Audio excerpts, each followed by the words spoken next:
Guys played. Are you ready? Guys played nicely, and you had a German group behind you that made every putt from your eternity. Is that about all you can do? It's about all. I mean, yeah, I heard that I think they were 10 under par for 11 holes in these conditions. That's just steamrolling people, you know. That's just hats off, excellent golf. We played well. It's difficult to you have to make the putts because it's difficult to get it inside of 12, 15 feet in this wind. Yeah. Ball roll out quite a bit today? Not in the fairways. What was that like? Was it pretty? I mean, it just hit your irons. Was it pretty mucky? Yeah, it was muck. It was difficult. You had to get perfectly clean contact on the strike. If the leading edge got into the ground at all, you just fatted it. But you know, really, with everything they were talking about on Thursday, Friday, I mean, what a blessing to get in 36 holes and conduct a proper championship. Yeah.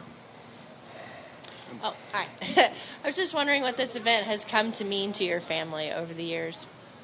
I mean, this is by far the best week of the year. This is the week that you know, you're just hoping for that invite every single year. I'm very thankful to have the invite, and I'm thankful for everybody here. It was an absolute blast out there, and if we got it a little bit closer on a few holes and give ourselves a couple better chances, we would have had a pretty good chance at winning this year. What was your best shot this week, Brady? Well, obviously that one. On the last hole. What about those who didn't see it? Yeah. It's the best golfing week of the year.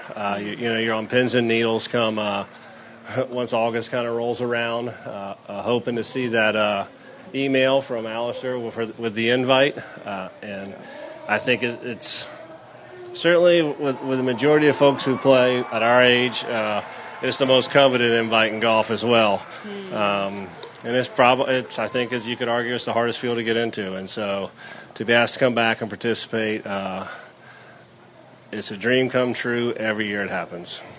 And if I could just ask, what have you learned about your dad playing alongside him inside the ropes? I mean, he just, you know, showed me how good he is. I mean, he was making pretty much most of the putts. And he was just rolling it, and I'm really glad to see it again. And he's getting a lot more comfortable on the golf course. And you know, as we were playing, he was teaching me a few things, like, for example, stepping up to the putt while another person's putting, just giving a quick look, and then stepping off, and then going from there. Thank you. Yep. Go ahead, Edward. Would you hit on 18? Tell me about that shot. It was pretty spectacular. It was, I think, 205. Yep. Hit a little draw 6-iron, and we needed it to go in, but I'll take it. I'll take it.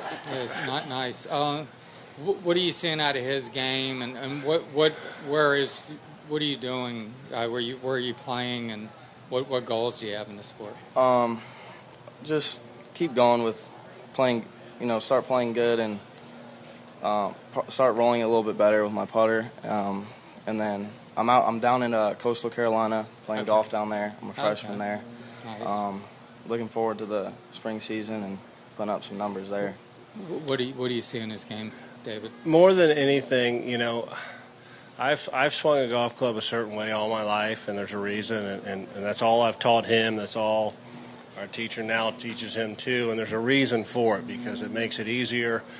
You don't have to pound balls all the time. You don't have to work on timing. You know, somebody told him, you know, last year that slow down a little bit. And the way I'd tell him to swing a club, you know, if you're doing it right, speed up. It's only going to go straighter and further. And so it's just monitoring those little things. He spent, you know, what it is, 12 years now doing it. And if you'll monitor these little things that keep you right in that area, success is not far away. And you know, the biggest thing in golf is, you know, watching your dispersion patterns and being able to play the shots that you don't hit quite right. And so it's just paying attention to that moving forward that, you know, makes a cone of whatever angle you want to call that comes to this, and now you can play golf. It's the ones the foul balls that you can't play and you can't recover from. And monitoring what we're working on, have always worked on, it's hard to hit foul balls. Thanks. All right. Brady, I'm just purely curious here. There was a time probably 20, 25 years ago that your dad once said that he didn't carry a lob wedge a 60-degree wedge because it would tempt him to hit shots he had no business hitting. I'm just curious if you'd ever heard that story. I've actually considered trying a 60-degree, and he's like, no point in having it because if you need a 60-degree, you probably shouldn't be hitting the shot. I mean, There's a lot of truth to it, isn't there, It's made Doug? my week. I mean, it's great. No, you may not have one.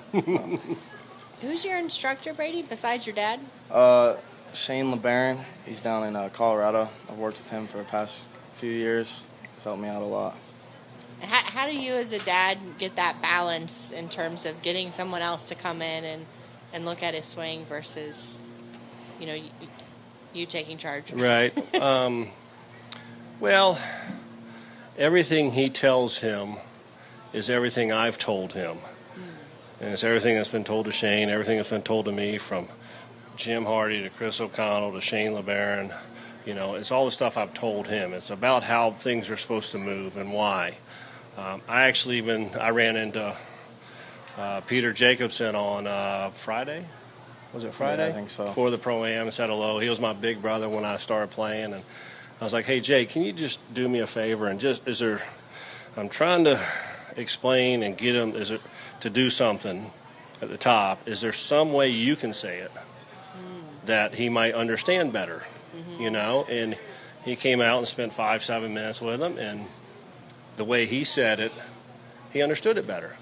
Because we're saying the same thing, but you sometimes have to say it in 6 or 7 different ways until the individual understands it. Thank you. Yep. I think we're good. I may have missed this, Brady. What are you majoring in? I'm gonna do sports management. I did computer science this fall semester, but I'm gonna change to sports management. That's all I got. All good? Hey, thank you. Thank you. Shall we, love? Ask something, Susie. Honest to God,